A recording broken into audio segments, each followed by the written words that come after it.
नमस्ते दोस्तों, स्वागत है आपका मेरे चैनल लाइफ विद अनु शर्मा में। आज मैं बनाने वाली हूँ घर पर ही बहुत ही स्वादिष्ट नमकीन। तो चलिए शुरू करते हैं आज की रेसिपी। मैंने यहाँ पर थोड़े से कड़ी पत्ता, मूंगफली की गिरी, परमल और पोहा सारी चीज़ें ले ली हैं। तो चलिए अब शुरू करते हैं बनाना। सबसे पहले कढ़ाई में यहाँ पे 1 चम्मच सरसों के तेल का लिया है। जब हमारा तेल अच्छे से गर्म हो जाए तो उसमें हम ऐड करेंगे थोड़ी सी हल्दी, और फिर हल्दी के पकने के बाद जो हमने परमल ले रखी थी उसको इसमें अच्छी तरह से मिक्स कर देंगे, ताकि जो हमारी परमल का कलर वाइट ना रहे, येलो येलो। ये देखने में भी बहुत अच्छी लगती है नमकीन। ये नमकीन खाने में इतनी टेस्टी लगती है कि एक बार बनाकर रख लो, चाय के साथ बार बार खाने का मन करता है। और ये वाली नमकीन आसानी से झटपट ही बनकर तैयार हो जाती है।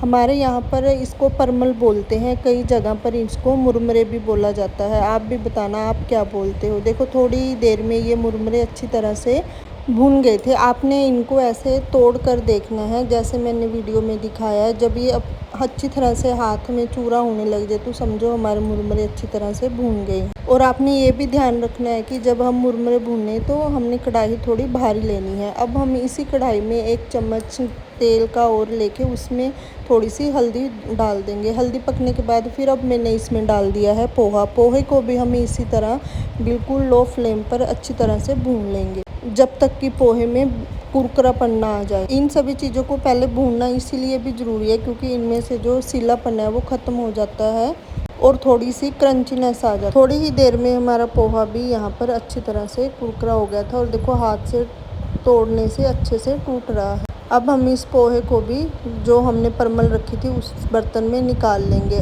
तो अब फिर मैंने इसी कढ़ाई में ये मूंगफली के दाने डालकर इनको भी अच्छी तरह से भून लिया है। मूंगफली की गिरी का इस नमकीन में काफ़ी अच्छा टेस्ट आता है। मूंगफली को भी हम तब तक भूनेंगे जब तक इसका छिलका थोड़ा सा अलग होना शुरू ना हो जाए, और मूंगफली को कड़छी की सहायता से चलाते रहना है। इससे हमारी मूंगफली जल्दी भूनकर तैयार हो जाएंगी। थोड़ी देर में मूंगफली भून गई थी तो फिर मैंने मूंगफली को पोहे और परमल वाली प्रांत में निकाल लिया था। अब ये सारी चीज़ें हमने एक में ही इकट्ठी कर, इसमें मूंगफली का क्रंच, पोहे की कुरकुराहट और परमल का स्वाद तीनों मिलकर इसे बहुत ही मज़ेदार बना देते हैं। हल्दी डालने से नमकीन का कलर काफ़ी अच्छा आ जाता है। मूंगफली की गिरी के बाद फिर मैंने थोड़े से बादाम और काजू को भी रोस्ट करके इसमें ऐड कर लिया था। आप अपने टेस्ट के अकॉर्डिंग इसमें और भी ड्राई फ्रूट्स ऐड कर सकते हो, जैसे किशमिश हो गया, नारियल हो गया। मेरे बच्चों को किशमिश और नारियल कम पसंद है, इसीलिए मैंने सिर्फ बादाम और काजू ही डाले थे। फिर मैंने सबसे लास्ट में यहाँ पर थोड़े कड़ी पत्तों को भी फ्राई कर लिया था। कड़ी पत्ते को हमने ज़्यादा फ्राई नहीं करना है, बस हल्का सा फ्राई होने के बाद हम कड़ी पत्ते को निकाल लेंगे। कड़ी पत्ते का टेस्ट भी नमकीन में काफ़ी अच्छा आता है और खुशबू भी बहुत बढ़िया आने लग जाती है। कड़ी पत्ते को सबसे लास्ट में फ्राई करना, क्योंकि कड़ी पत्ता सबसे ज़्यादा तेल सोखता है। हमारी यहाँ पर सारी चीज़ें तैयार हो गई हैं, तो अब हम तैयारी करेंगे मसाला डालने की। सबसे पहले मैंने यहाँ पर कटोरी में लिया है आधा चम्मच काले नमक का, और फिर लिया है सेंधा नमक आधा चम्मच, और उसके बाद फिर आधा चम्मच ली लाल मिर्च। फिर मैंने थोड़ा सा लिया घर पर बना हुआ गरम मसाला। उसके बाद फिर मैंने यहाँ पर थोड़ी सी डाली कलर के लिए देगी लाल मिर्च। ये सारे मसाले आप अपने स्वाद के अनुसार कम ज़्यादा कर सकते हो। सबसे लास्ट में मैंने डाला आधा चम्मच चाट मसाले का। अब इन सारे मसाले के मिक्सर को हम अपनी नमकीन के ऊपर डाल देंगे। सारे मसाले डालने के बाद फिर अच्छी तरह से इसको सारे मसाले में मिक्स कर देनी है, ताकि सारे मसाले हर जगह अच्छे से लग जाएं।